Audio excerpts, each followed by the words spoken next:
I just celebrated my 48th birthday this past January. Normally, my wife of 22 years used to throw celebration parties for me on such occasions, but our marriage began to fall apart ever since she joined a co-ed baseball group, mostly consisting of men.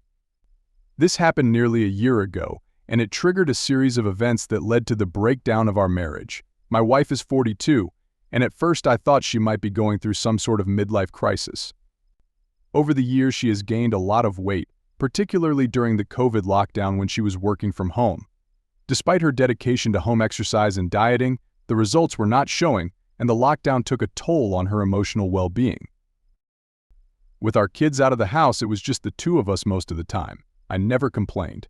Instead, I tried to encourage her as best I could. I understood that it's part of the aging process, and I've never been in great shape myself, to be honest. She's the attractive one, the type who enjoys receiving compliments, dressing up, and going out in public. Her job in marketing makes her value her image and first impressions. When COVID restrictions began to ease up, she felt the need to join active group activities. I remember we debated which group she should join and registered on an app called Meetup, where you can find group activities in your area. We considered various options, but the most convenient was a baseball group meeting 3 times a week with mostly male members. I wanted to join too, but my work schedule didn't allow it. I work as a plumber and often have late, long hours. My wife thinks I'm a workaholic, and honestly, I enjoy working because of the satisfaction I get from completing tasks. I work for a friend now. I used to run my own business, but it became too hectic for me with all the responsibilities. I just wanted to work and go home, leaving others to handle the additional tasks. After my wife joined the co-ed baseball group, I remember her first game. She was so exhausted, her whole body was sore. I had to massage her feet and thighs when I got home, and she said she really enjoyed it. After a few weeks, she couldn't stop talking about a guy named Craig. She mentioned that he was the best player on the team but was very controlling, and she disliked him. She claimed he flirted with all the women, described him as obnoxious and a cheater who badmouthed his ex-wife to everyone, even though no one had ever seen her. He had been through multiple failed marriages and was known as a muscle car enthusiast. After a few more games, she began to complain that he used to smoke a lot and would invite some of the group members to smoke with him after the games. Keep in mind, this was a group of people in their 40s acting like teenagers. After about a month of my wife attending the games, she was getting back in shape but still had issues with this guy. This time her complaint was that he not only smoked but was involved in dealing as well. He would get people hooked on the samples and turn them into his customers. So his job was distributing, selling MJ, and working as a mechanic. She mentioned that a long time ago he was in the minor league and on the path to going pro before he had an accident while drag racing. He always had problems with substance misuse and lived a fast-paced life. I asked my wife how she knew all these personal things about him, and she said he wouldn't stop talking and bragging about everything. She explained that everyone liked him despite all of that because he was also funny, outgoing, offered to work on their cars for free, and gave out free MJ. However, she emphasized that she didn't find him amusing. I recall a night when she came home smelling like MJ. I asked why she smelled that way, and she told me that after the game, she was hanging out with some of her teammates, and they were smoking. So it made sense, right? There was no reason to doubt her. This started happening every time she returned from the game. Since she played 3 times a week, she came back home smelling like MJ. One time after the game, she took a shower and I joined her. We became intimate and I kissed her. There was no mistaking that she had been smoking. I could taste it in her mouth. I asked her right then and there if she was smoking, and she said she tried it once because they were passing it around and she felt it would be awkward if she didn't smoke. I lost my temper. The mood immediately changed because we have 3 kids together. A 23-year-old son, a 21-year-old daughter, and an 18-year-old son. I confronted her for being a hypocrite because she had told our children never to smoke or be influenced by peer pressure. And here she was doing exactly what she had warned them against. I inquired about how she would react if our kids emulated her behavior, succumbing to peer pressure, and her response was that I should calm down. She brushed it off as a one-time occurrence, insisting she hadn't even inhaled it. I chose not to engage in an argument or lecture her about pills use because she was the type to preach to others and discipline my children if they engaged in such behavior. I'm generally the quiet type, not fond of confrontation, and certainly not the disciplinarian in our family. It surprised me to see her acting so out of character. Something had changed within her that day. The smoking itself didn't particularly bother me. It was her hypocrisy that troubled me. I wondered who she'd picked it up from, and I found it unsettling that someone who would raise a fuss if my kids or I engaged in such activities seemed so nonchalant. She spent nearly a month complaining about this guy, emphasizing how awful he was, and then she went ahead and sampled his product. In the subsequent games, I noticed she continued to use cannabis, attempting to mask it by taking a shower, washing her sportswear, and brushing her teeth. Nevertheless, the odor lingered, but I refrained from confronting her again. I knew she would either lie or come up with some flimsy excuse, and I didn't want to broach the topic. I was secretly relieved because I had something to hold over her head in case she resorted to her usual self-righteous behavior. Thanksgiving was approaching, and my 3 children came to visit. My wife was conspicuously absent, which was unusual because she typically prepared the Thanksgiving meal and hosted a big party with friends and family, cooking more than we could possibly eat. But this time, she was gone all day. When she returned, I asked her where she'd been, and she claimed she'd been visiting friends. When I probed further, she said she'd had car trouble, so she took her car to Craig to fix it. I questioned why she hadn't informed us, especially since it was Thanksgiving. Her response seemed insufficient to me. I asked her what was going on, as she was aware that Thanksgiving was approaching, and her priority should have been spending time with the family, not fixing her car. I pointed out that most people spend the holiday with their families. She insisted she'd already told our daughter she'd be late and that our daughter should prepare the Thanksgiving meal. Even our children noticed the change in her behavior. They thought we were having marital problems because they believed we were arguing a lot, which was why their mom was offering all these excuses and failing to prepare for Thanksgiving as she usually did. On Thanksgiving Day, my daughter couldn't manage everything by herself. My wife claimed she was sick and retired to bed after returning from the supposed mechanic trip to fix her car. For the first time in a long while, I had to take my wife and kids to a restaurant on Thanksgiving. My wife was in bed, and I had to convince her to come to the restaurant with us. She wanted me to tell the kids that she was sick, but I insisted she should tell them herself. I didn't want to have to explain to my kids that their mom had been making new friends, smoking a lot, and slacking. I was always at work, and I couldn't monitor her every move. At that point, the idea that she might be having an affair hadn't crossed my mind. My daughter entered the room and noticed that something was off with her mom's behavior. Concerned, she came to her senses and realized she was acting unusually. She finally got up and started pretending like everything was okay. When we were at the restaurant, my kids noticed that she wasn't herself. She was making awkward jokes and seemed disconnected, as if she didn't want to be there but was forced to. After leaving the restaurant, my daughter jokingly asked me what I'd done to her mom because she was acting unlike herself. She also observed that my wife had lost a lot of weight and wondered if her behavior was related to her extreme weight loss. I decided to be honest with my daughter.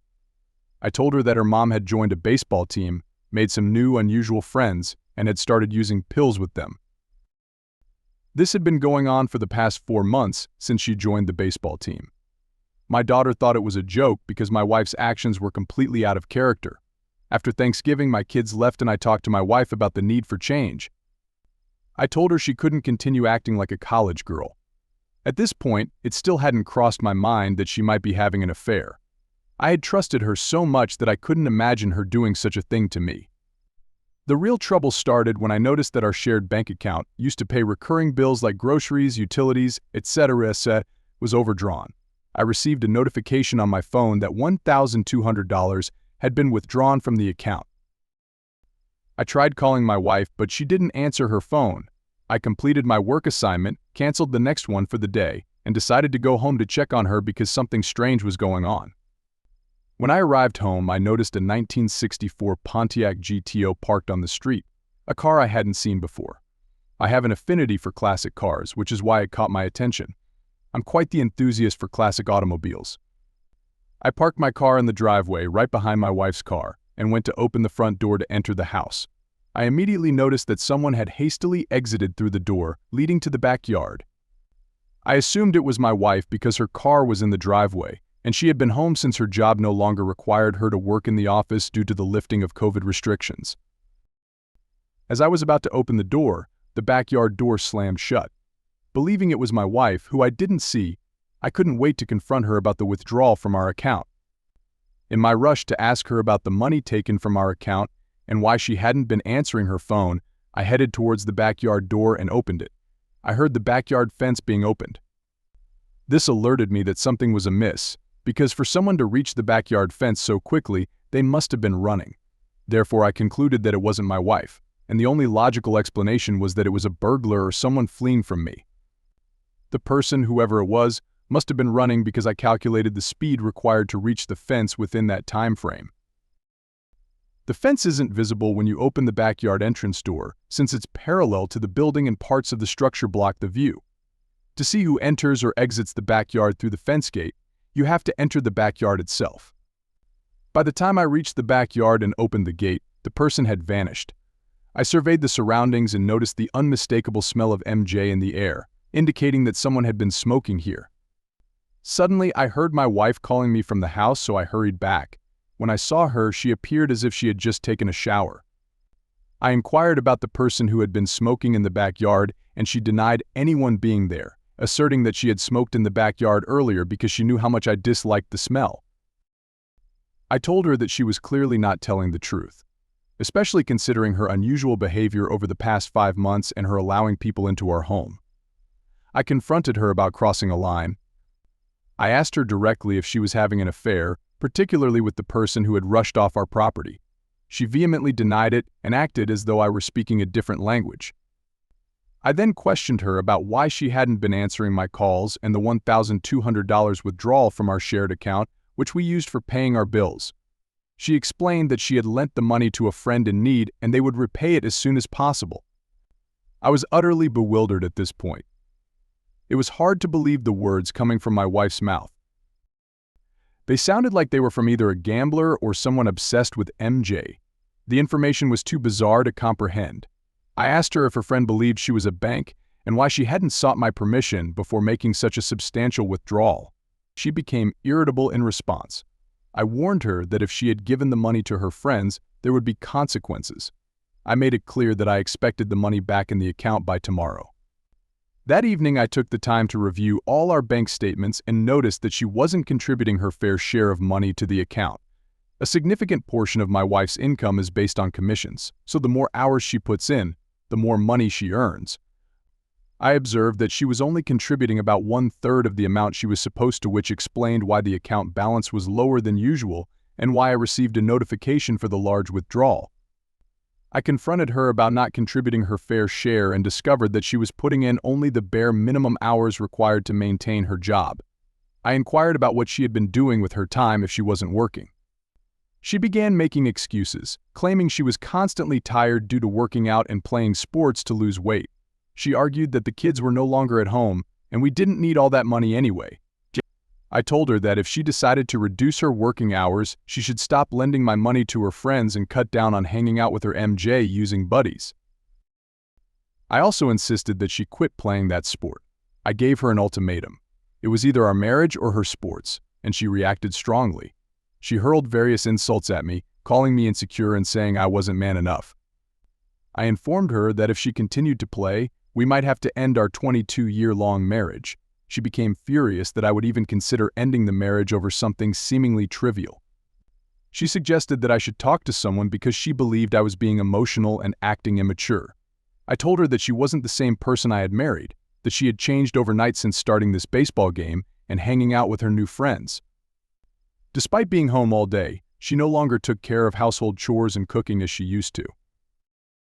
She was barely working and appeared to be indulging in recreational activities like a college dropout. She accused me of being jealous of her improving appearance and life, implying she might consider my offer, and then she angrily left the room. We had an intense argument throughout that night, and I ended up sleeping on the couch. The following day, she refused to speak to me or cook for me, hoping that I would apologize and allow her to continue her negative behavior, completely disregarding the unexplained withdrawal from my account. We didn't exchange words that day. The next day happened to be one of her baseball game days. Before I left for work, she attempted to grab my attention to see if I was serious about pursuing a divorce if she played her game. As I was getting ready for work, she walked past me and loudly declared that she would do as she pleased, asserting that I couldn't interfere with her happiness. I remained silent, got dressed, and left the house. In the afternoon, I contacted a divorce lawyer to prepare a separation agreement. My intention was to shock my wife, hoping that she would realize the potential loss of her family due to her actions. Whether you might call it a midlife crisis or menopause, I believe that serving her divorce papers might jolt her out of it. The lawyer drafted a legal separation document, and I picked it up after work. When I returned home, my wife was not there, and I wasn't sure where she had gone.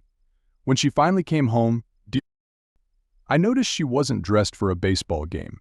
My plan was to serve her with the divorce papers to emphasize that I was serious, with the hope that she wouldn't sign them. Despite the challenges she had put me through, I still loved my wife and didn't want to lose her. My goal was for her to realize that she might end up divorced and without anyone to support her. She entered through the front door and I was waiting in the living room. As she passed by me, she continued to give me the silent treatment, heading to the kitchen to prepare food for herself. I left the couch to retrieve the divorce papers. She was still in the kitchen when I handed her the papers to sign. The expression of shock on her face with wide open eyes and mouth caught me off guard. I hadn't expected her next move.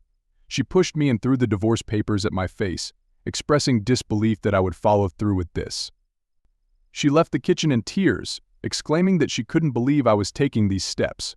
She ran upstairs to the master bedroom, crying, and lamented that I had initiated the divorce proceedings, even though she hadn't gone to the baseball game. I found myself in the kitchen, the divorce papers scattered across the floor, but I couldn't help but smile because everything had gone according to plan.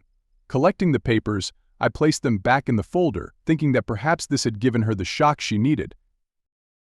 Later that night, I received a call from my daughter who asked me why I was divorcing her mom over a baseball game.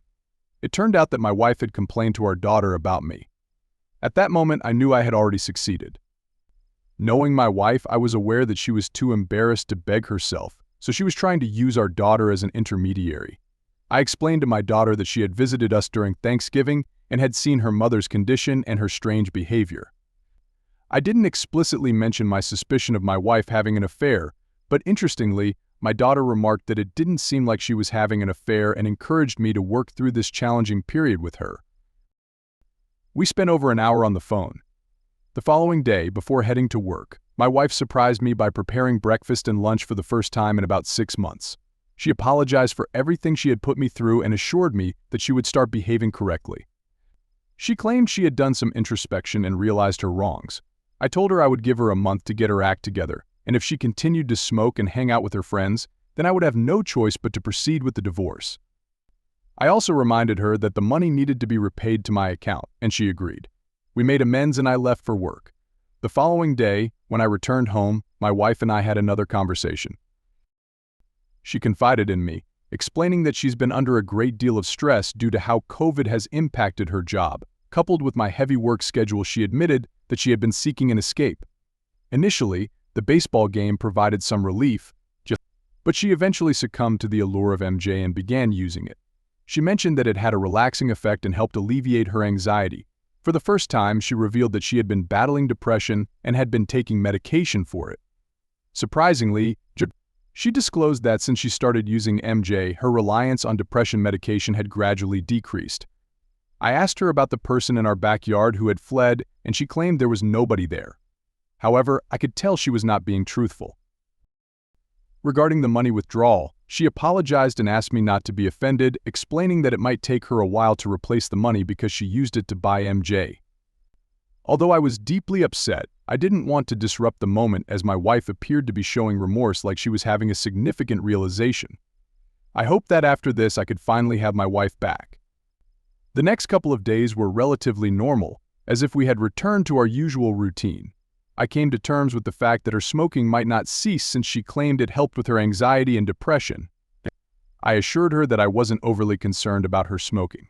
My main worry was the people she purchased it from, as those who deal with such substances are often questionable characters. Since my state doesn't permit MJ, she continued to smoke in secret, trying to conceal it from me as much as possible.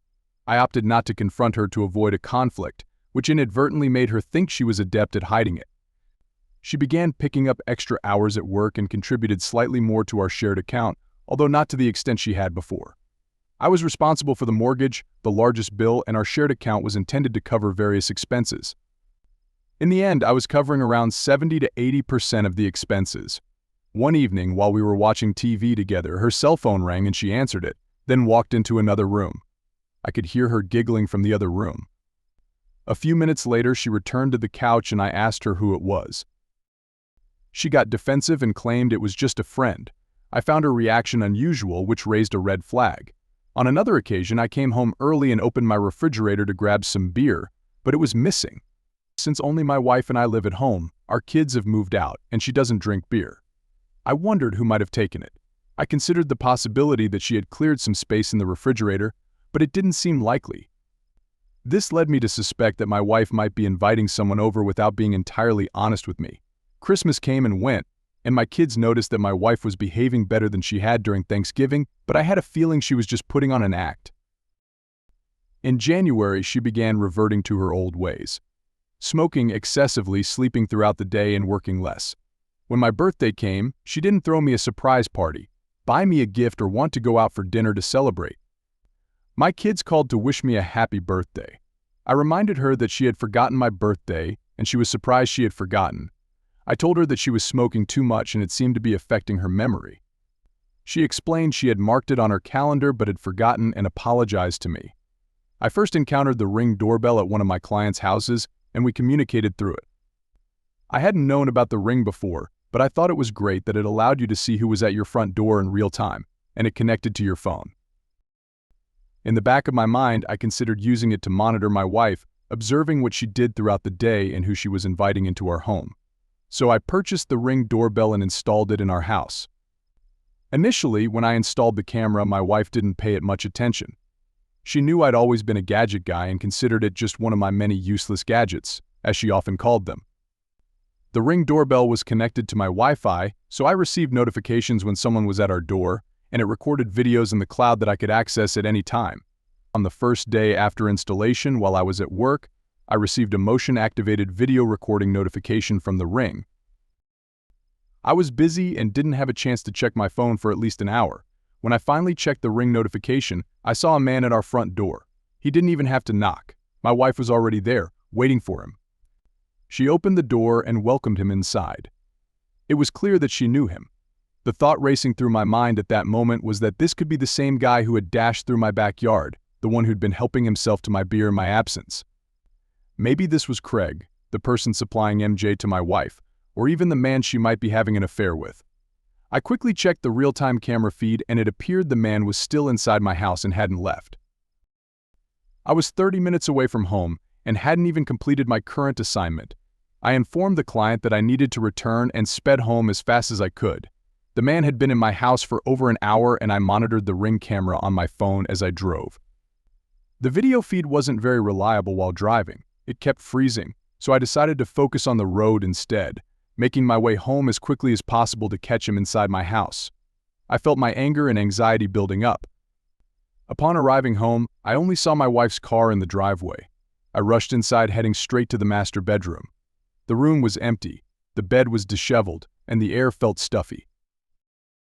I couldn't tell if it was from my wife's shower or just the stagnant air. My wife was nowhere to be found in the bedroom, nor was the man. I checked the closet and under the bed. At that moment, I heard the backyard door open, so I hurried downstairs to see who it might be, thinking the guy might be trying to escape as he had before. As I was halfway down the stairs, my wife emerged from her home office, located downstairs near the kitchen. She had a shocked expression, eyes wide open, as if she'd seen a ghost. I noticed she was wearing only a white robe, and she told me that I'd startled her, asking why I was home early and why I seemed so anxious. I had to collect myself, not wanting to give any indication that I suspected a man had just been in my house, possibly involved with my wife, and that I'd narrowly missed catching them in the act. It started to sink in that I'd just missed them. I decided there was no need to confront her, as I knew she would deny everything, even if I showed her the Ring footage of him entering the house. Instead, I thought it best to wait and catch them in the act. From the look in her eyes, I could tell she suspected something was amiss, but couldn't figure out how I knew or why I wasn't confronting her. I came up with a random excuse, pretending to be searching for a tool, a Makita cordless metal hole punch, although she had no idea what that was. I wanted to act as if everything was normal, while I could sense her trying to read my reactions. I descended into the basement, grabbed a random tool, and returned to the main part of the house. She was still standing there, almost like she was in a state of shock and couldn't move. I approached her and gave her a kiss on the cheek, as I typically do when leaving the house. Even as I got closer to her, it was evident that she had been smoking not too long ago. I pulled back from her as if everything was normal, inquired why she was acting strangely, and if she was okay. She replied with a yes and escorted me to the door. As I walked toward the driveway, I couldn't help but wonder how this guy managed to be with my wife and escape right under my nose. I believed this might have been the second time he had been with her, and I had narrowly missed catching him. I considered the possibility that he might still be hiding inside the house. I decided to check the ring footage to see if he had already left. My wife was still at the door when I reached my car, just staring at me. I tried to act as normal as possible, but once I got into my work van, I felt paralyzed. I knew she was watching me from the partially open door, so I sat in my car pretending to look at my paperwork while checking my phone to confirm whether he had left the house. Indeed, he had left before I arrived home. I had just missed him again. As I sat there reviewing the ring footage, my cell phone rang, and it was my friend, the person I worked for, asking why I left the client's place without completing the job, as the client was complaining. I was working on a bathroom renovation for the client and contemplated calling off the job for the day, but I knew it would be a hassle for another plumber to pick up where I'd left off. Therefore, I decided to return to work and finish the job for the client.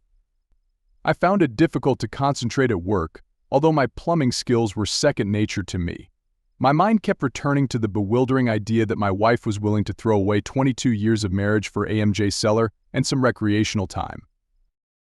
I couldn't fathom how she transformed from a well-mannered wife with strict traditional values into a frequent MJ user, despite her promises to quit. After finishing my work that day, I couldn't bear going home, so I sat in my van, contemplating my next steps. I decided to visit a local bar, despite not being a heavy drinker, just to be around people. At the bar, I ordered some beer and sat on a bar stool deep in thought. I came up with the idea of purchasing a video recorder and a GPS device to install in my wife's car, allowing me to monitor her movements. I went to a nearby electronics store, but couldn't find a reputable GPS or hidden camera. I ended up using my phone to order one online, but I did manage to buy 2 voice-activated recorders, intending to place them in my bedroom and my wife's home office. When I returned home, my wife had prepared my favorite meal, something she used to do in the past, especially when she felt guilty about something. I remained composed and pretended that everything was normal. After a while, I went upstairs to take a shower and join her for dinner. I even remarked that it was unusual for her to be making dinner, and she tried to insist that she always did. We both chuckled it off. I made an effort to conceal my pain and resentment towards my wife. However, after dinner, I could no longer contain my emotions, and I felt the urge to confront her. Instead, I decided to take the dog for a walk. I told my wife that I was going out for a walk. Walking the dog helped clear my mind. I considered calling my daughter to inform her about her mom's affair, but decided against it, not wanting to involve her, fearing she might jeopardize my plans to catch my wife red-handed. I was seeking more evidence. Although I already had some, I wanted to confirm that I wasn't imagining things. I had seen her affair partner on my Ring camera. A brown-haired, tall, skinny guy. I knew his face and could pick him out of a lineup. I just wanted to see how deep this situation went. When I returned home, my wife was already asleep. I didn't feel comfortable sleeping in the same bed where she might have been with her dealer affair partner just hours ago. Sleeping in the guest room would arouse suspicion, so I decided to endure my discomfort and sleep next to her. That night, I struggled to sleep, woke up in the middle of the night, and installed the voice-activated recorder in her office and our bedroom. The following morning, she woke up before me and prepared breakfast as if nothing had happened. It was easier for me to pretend this time compared to the previous day.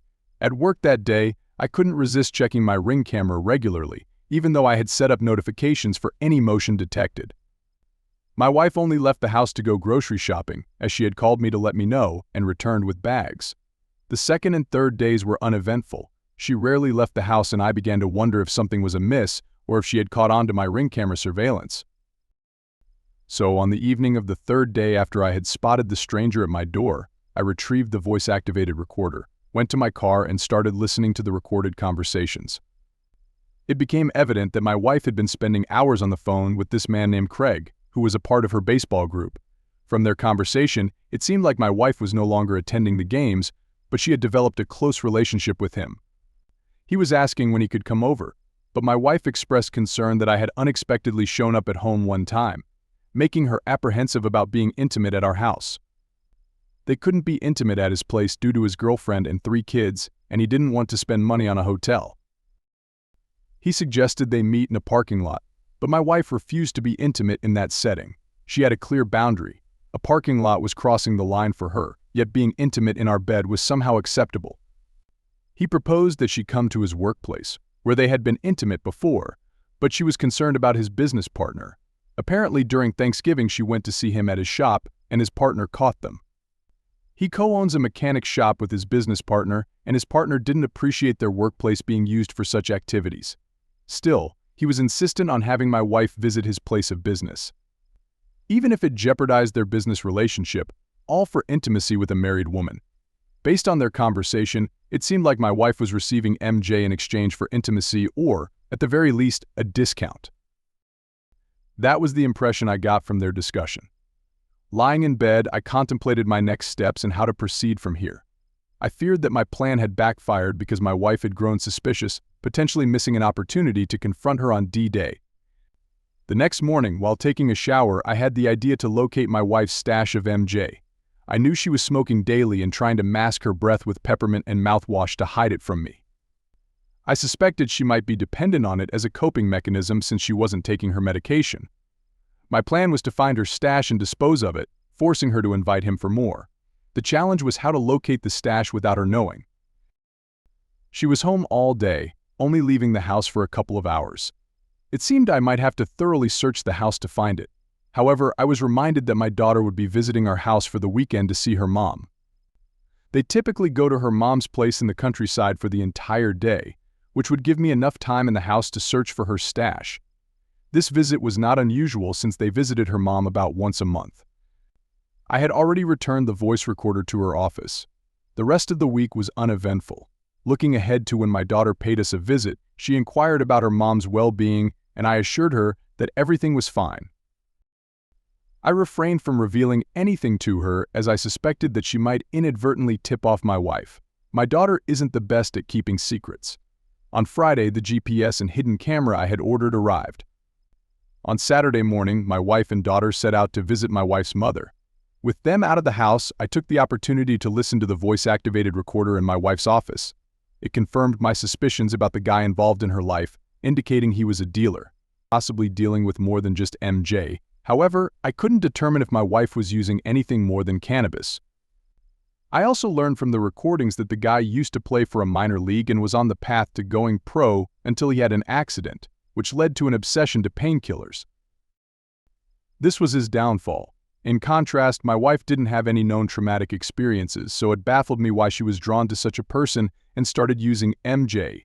Her upbringing had been fairly normal, and her recent revelation about depression caught me off guard. Perhaps it stemmed from the prolonged time she spent at home, potentially leading to weight gain. My wife retained her suspicions that I had discovered her affair, but when questioned about how she knew, she claimed ignorance regarding my sources. I surmised that she might have made this statement to deter him as he was eager to meet her before she left with our daughter for the weekend. I installed the camera in both the master bedroom and the living room. My next task was to locate my wife's stash of MJ. I scoured the entire house, contemplating even hiring a sniffer dog. Yet by the day's end, I came up empty-handed, leading me to believe she either had nothing left or had taken it with her. Their return was scheduled for Sunday afternoon. While sitting on the couch watching TV, an idea struck me. I should search the backyard for any potential hiding spots. I ventured outside about an hour before sunset and began inspecting the area. I suspected that she might have buried her stash, but to my fortune, I didn't have to wait long before stumbling upon a Ziploc bag containing MJ in a grinder. I promptly disposed of the MJ down the toilet and discreetly returned the Ziploc bag to its original location. It appeared that she hid it outdoors to avoid arousing suspicion due to the smell. Since she often engaged in her activities in the backyard, and her affair partner had once slipped away from there, I made the decision to move the camera from the living room to the backyard. My goal was to conceal it so that it wouldn't be too conspicuous. Once I had set up the camera, I conducted a test run, and it performed well. This put me at ease as I could now monitor the activities in my house without my wife having any clue about it. My next step is to install the GPS in her car once she returns from her visit to her mother's. My ultimate objective is to gather evidence against her for our eventual divorce. She came back home that Sunday evening, and after she'd gone to bed, I discreetly installed the GPS device in her car.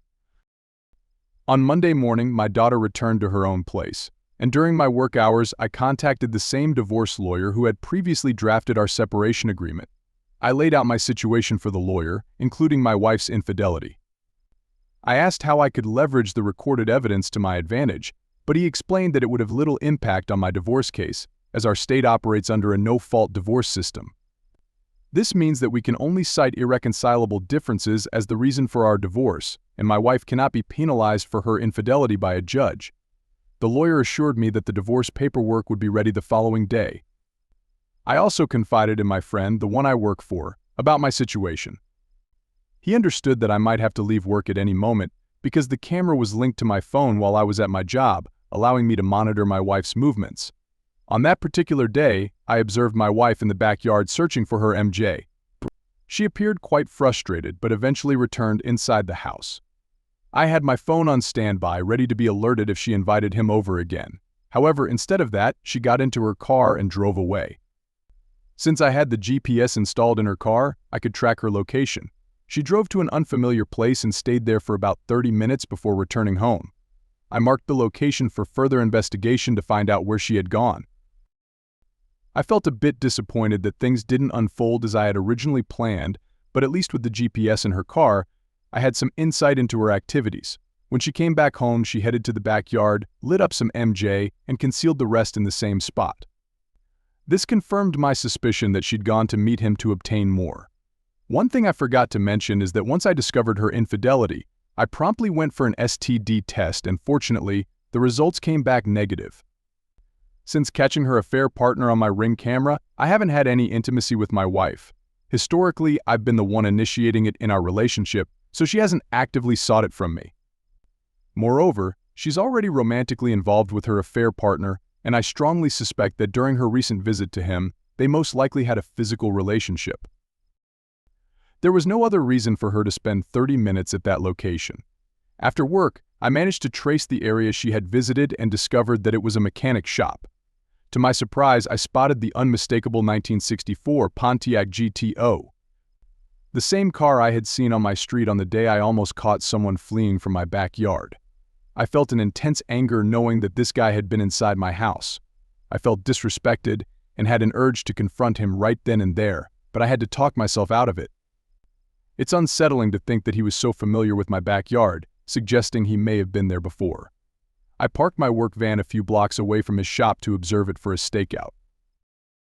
It was getting late, but I remained there until I noticed him emerging from the shop with another friend. They had closed the garage doors of their shop and were standing in front, presumably smoking.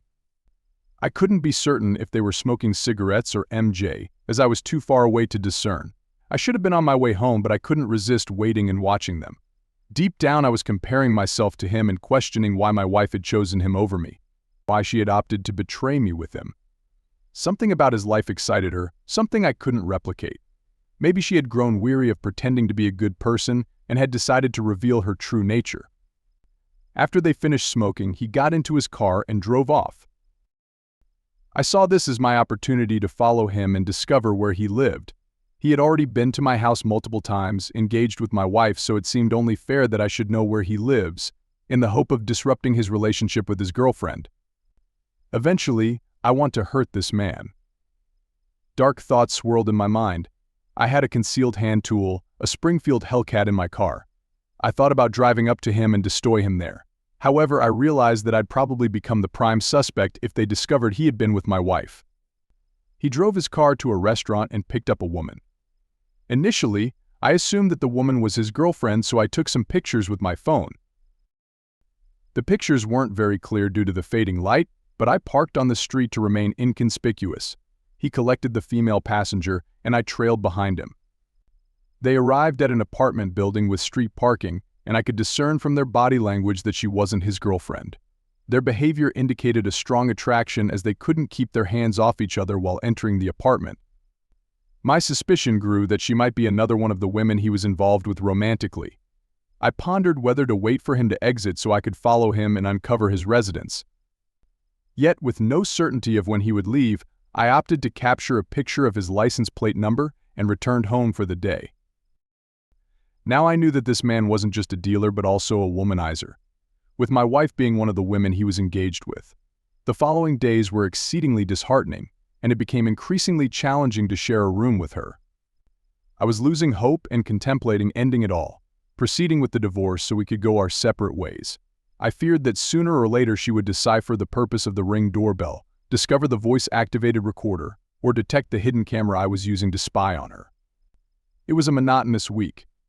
Observing her conversing with her affair partner and watching her on camera, smoking in the backyard at least twice a day, I estimated that it might take her 3-4 weeks to deplete her MJ stash, and I didn't want to wait that long. I couldn't endure living in the same house with her for such an extended period, knowing she was involved with another man. I wanted to bring this situation to a conclusion. So when she went to bed, I ventured into the backyard with my flashlight and excavated her bag of MJ. I noticed that it also contained a blend of tobacco and MJ. In any case, I removed more than half of the contents, returned the rest, and then retired to bed. After I left for work one morning, I observed her on camera smoking. I'm unsure if she noticed the reduction in the stash. Skipping ahead 3 days, I've been gathering all my documents in order. Besides the shared account, which doesn't hold substantial funds, and the house, which has already been paid off, there's nothing else that requires division except for our retirement savings. She has approximately $45,000 in her $401,000, whereas I have around $870,000 in my Roth account. I anticipate that she will try to claim a share of my Roth account. According to my lawyer, a portion of my retirement savings will need to be allocated to her due to the duration of our marriage. However, she is unaware of the exact amount in my Roth account since she has always been passive about retirement planning. I was the one responsible for financial planning and earning money, while her role was primarily focused on spending. I even had to persuade her to open a 401,000 account 9 years ago, and she made minimal contributions. The bulk of the savings is essentially free money, and she hasn't taken advantage of it. Her tendency has been to rely on me, all the while complaining that I work excessively or don't take enough time off. In reality, our plan was to retire early, motivating my hard work and dedication. Now that our children are grown, we intended to relocate to South America and spend the rest of our lives happily. However, it seems she prematurely checked out of our marriage and is now engaging in an affair. She is poised to take half of the work and effort I've invested over the years. My attorney mentioned that typically, the longer the marriage, the more likely it is that retirement accounts will be divided fairly equally. I cannot allow this to happen. My hard-earned assets cannot go to waste. I upheld my end of the deal, remaining a loyal and caring husband, providing for my family, and working diligently to ensure her happiness. Despite my efforts, she decided to engage in a romantic relationship with another man. Based on the voice recording, I don't believe she intends to leave me for him. It appears she's merely enjoying the excitement of a fling. I don't think she's willing to trade the stable life she has with me for an unpredictable seller, but she revels in the thrill. She mentioned this on the voice-activated recorder. She can't contain her laughter at his remarks. He attempted to persuade her to leave me, even though he has a girlfriend and young children.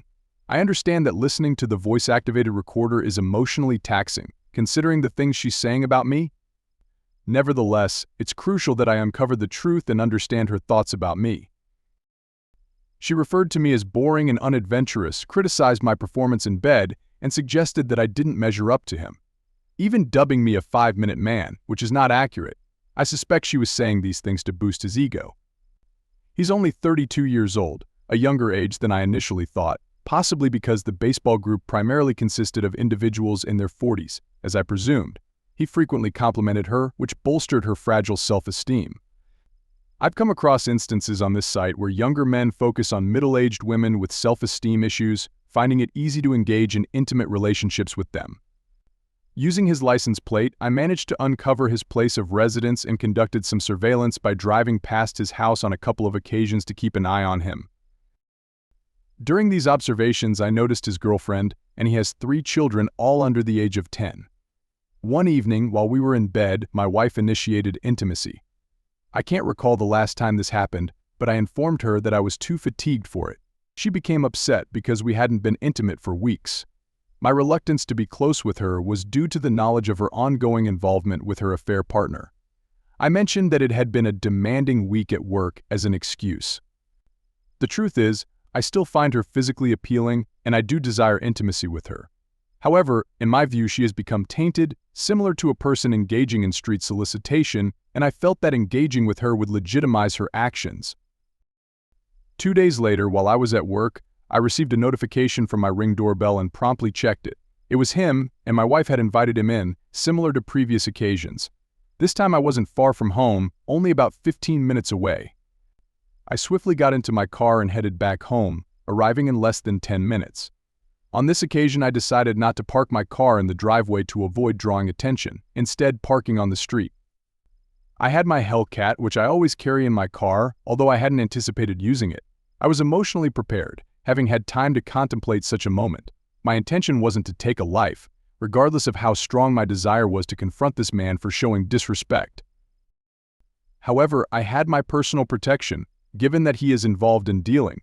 I wasn't sure about his potential capabilities. My goal was to confront him at tool point and call the authorities. I hoped that he had MJ on him, which would lead to his arrest. I had my phone set to record, hanging it in my left shirt pocket to capture audio without needing to hold it. To avoid the front door, I chose to enter through the backyard fence since I believed the backyard was his potential escape route. At this point, approximately 20 minutes had passed since I received the Ring notification on my phone.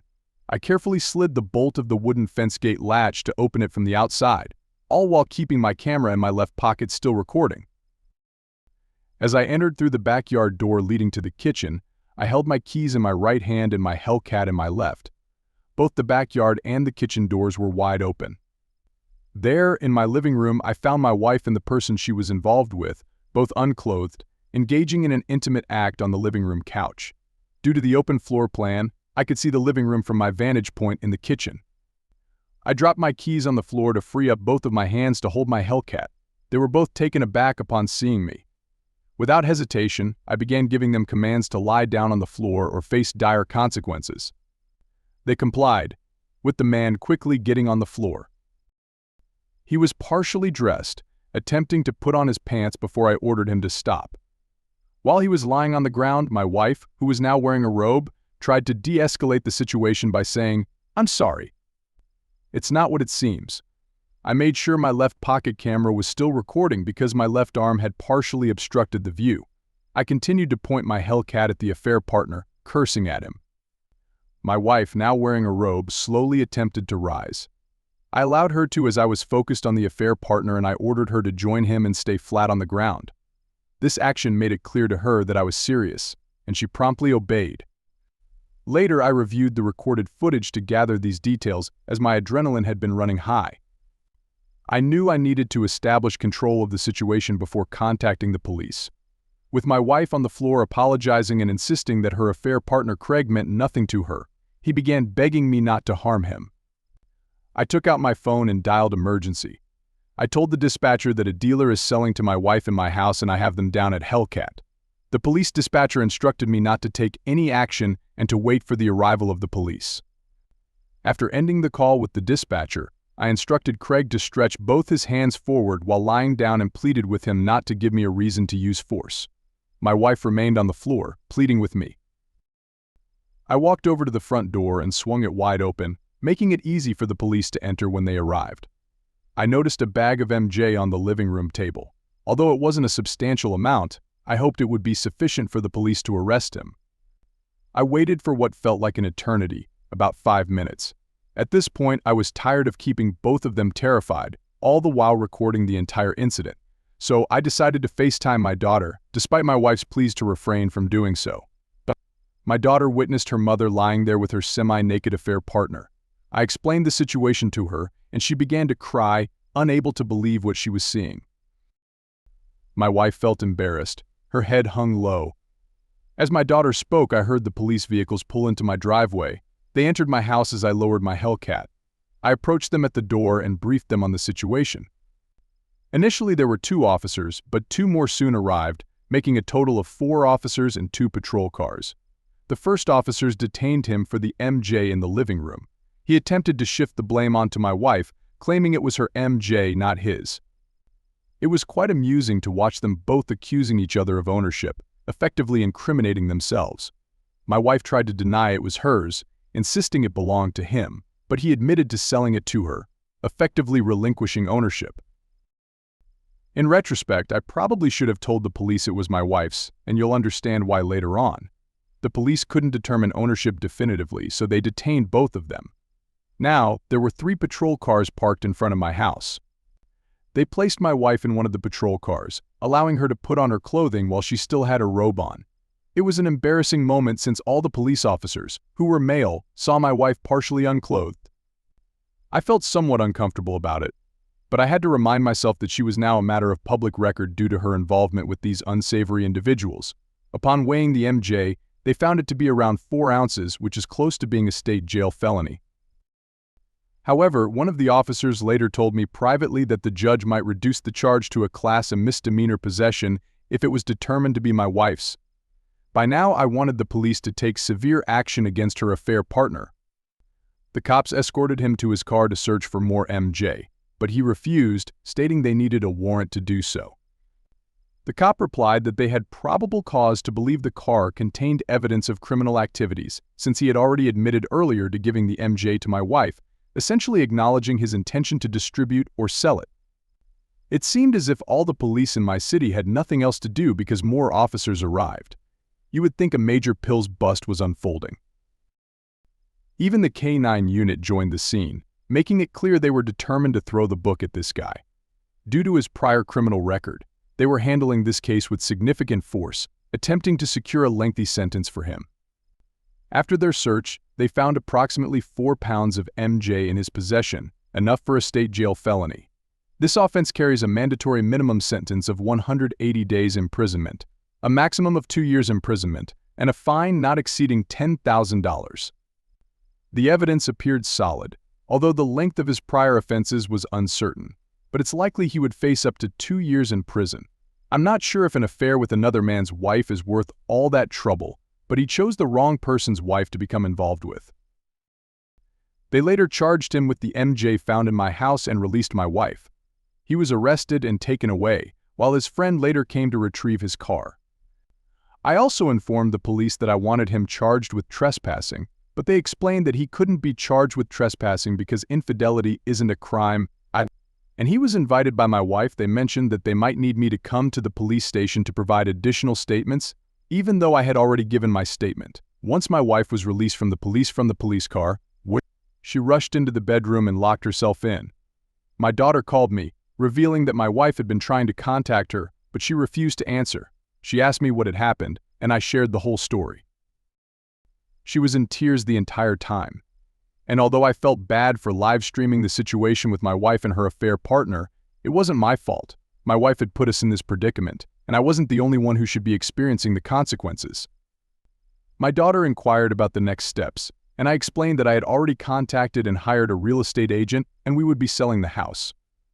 I also mentioned that I had found a divorce lawyer and the divorce agreement had already been prepared. All that remained was to serve her with it. My daughter told me she would visit us next week. After our conversation, I knew it would be difficult for her, as she is very close to her mother. In the evening, I had mixed emotions about the entire situation, and my wife remained in the room. I felt a deep sense of sadness as our 22 years of marriage seemed to go down the drain. There were no heroes in this story, and it wasn't how I envisioned our relationship ending. Just 2 years ago, my wife and I vacationed in South America, visiting countries like Uruguay, Chile, and Peru to look for houses to purchase. In just 1 year, she had thrown everything away, and I couldn't help but wonder why. Her carelessness in inviting him to our home was a shocking revelation. I'm relieved she did because it revealed her true colors, and who knows if she had done this before. He might not be her only affair. That evening, I went to a local bar to have drinks with a friend. We discussed various topics, avoiding any mention of my wife in the earlier events. I was trying to divert my mind from the whole situation. While at the bar, drinking and chatting with my friend, my eldest son called. He had been informed by his sister about what had happened. He apologized for his mother's actions and expressed his willingness to support any decision I made. He understood that his mother had put everyone in this difficult position. This made me proud and emphasized that my son had matured. He He also has a serious girlfriend and they've already moved in together.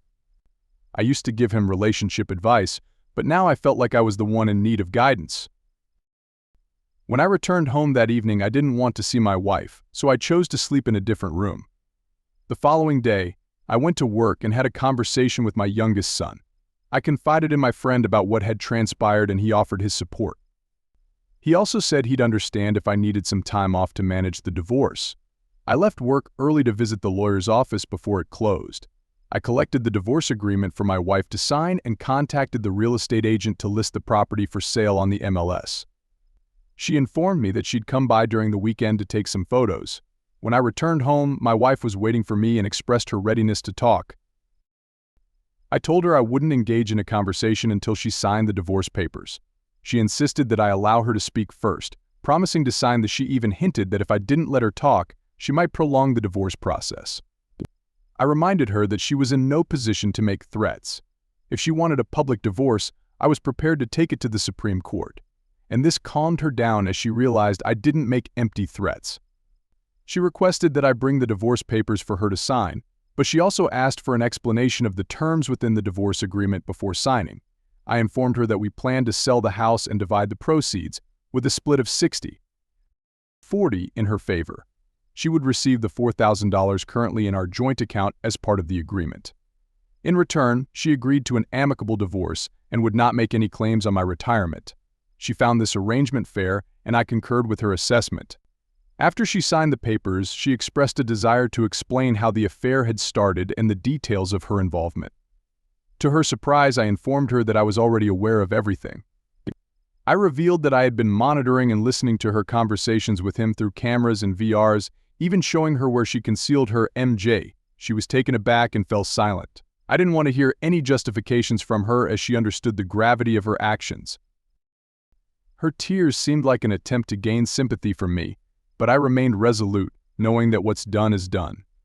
It has been 2 weeks since I served my wife with divorce papers, and we have 76 days left for the divorce to be finalized.